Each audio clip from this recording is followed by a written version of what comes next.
তো ফার্স্টে আপনি আপনার ডাচ বাংলা কার্ডটি এটিএম বুথে ঢুকিয়ে দিবেন।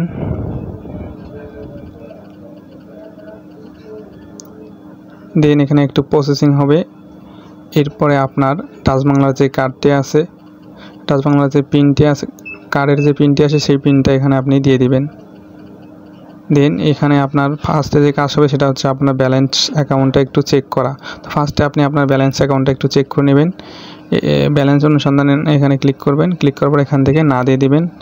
এরপর আপনি দেখতে পাচ্ছেন যে আপনার অ্যাকাউন্টে যে টাকা আছে সেটা কিন্তু এখানে শো করবে।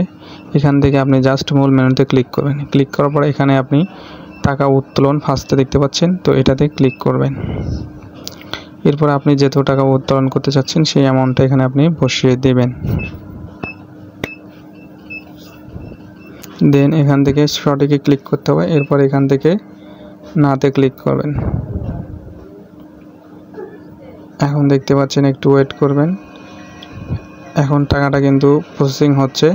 তারা মেশিনে কিন্তু কাউন্ট করবে, 2 বার করে কাউন্ট করবে। এটাতে এই ডিজিটাল মেশিনে কোনো প্রকার ছেঁড়াফাটা এবং জাল নোট বের হবে না, যে কারণে তারা অধিক গুরুত্ব দিয়ে টাকাটা চেক করে তারপরে কিন্তু টাকাটা আপনাকে দিবে। তো একটু ওয়েট করবেন। ওয়েট করার পরে দেখতে পাবেন যে উপর থেকে একটা বক্স আসবে, বক্সের মতো একটা ঢাকনা খুলে যাবে। তো ওখান থেকে আপনি টাকাটা নেবেন। এই যে দেখতে পাচ্ছেন আপনার টাকা সংগ্রহ করুন। তো এখান থেকে দেখতে পাচ্ছেন উপর থেকে আমি আমার টাকাটা সংগ্রহ করলাম। এরপর আপনি কার্ডটি বের করে নেবেন।